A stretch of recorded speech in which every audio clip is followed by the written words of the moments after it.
கேட்டு போறேன். அப்படியே போய் உங்க குடும்ப சண்டை வச்சு நீங்க ஒப்பனம் இல்லைங்களே. அது காத்து வாங்கல அப்படி வந்து.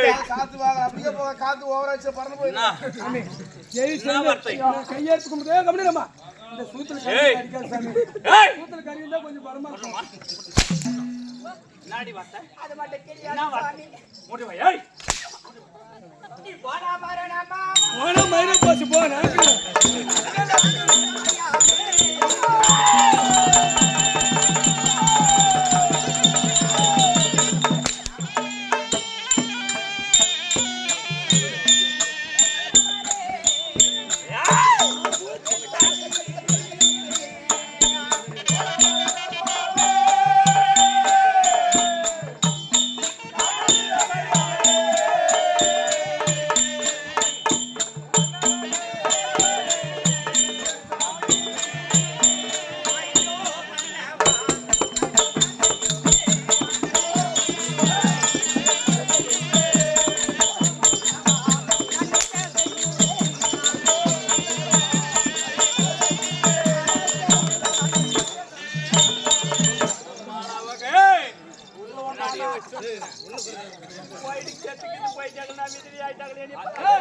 எத்தனை நாளைக்கு ஒரே ஆம்பளை கட்டி ஓடியாடுது போனா பாட்டு விடு.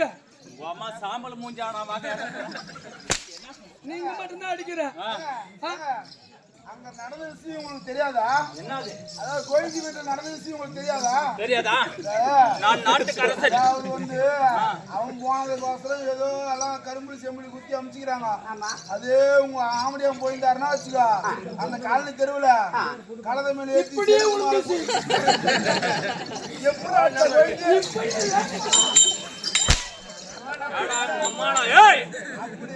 இல்ல வீட்டுக்கார அவமானம் பண்ணிக்கிறாங்க. அவரு ஏதோ அப்படி ஏதோ போறாங்க. மலையாள போற என்னாடி நீ பெருசா என்ன பேசுற? நீ ஏன்டா செருப்புல அடிச்சு முரத்துல அடிச்சு தொட்டத்துல அடிச்சு இதுல குத்துன சீவ இருக்குன்னு என்ன ஆகுது? அவன் மண்டே பாரு பாவம் எப்படி இருக்குதுன்னு. அதனால எப்போது சொன்னாயோ அவர்களுடைய கொட்டத்தை எடுக்க வேண்டும். விவசாயம் எல்லாம் கெட்டு போச்சு.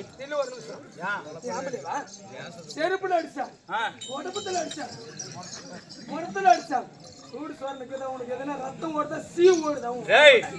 அதனால் தடா மலையாளம் சொல்ல வேண்டும். மலையாளம் போனா கண்ண பொண்டாட்டி அமுச்சு விடணும். குத்து கேட்ட கூதிப்பாங்க.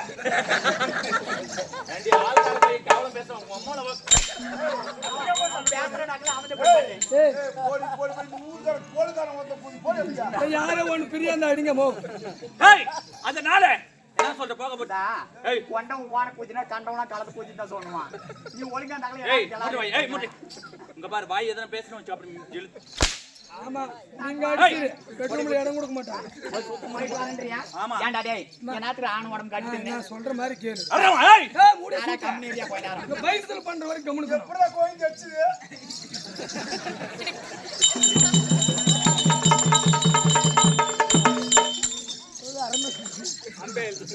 நான் என்ன சொல்றேன்னு கேளு. சொல்லு. அவ போனா போட்டும். நான் கேறேன் அமைச்ச விடு. பாத்துக்கலாம். அரண்மனையில கிளம்பி கிளம்பி காத்து வரட்டும்.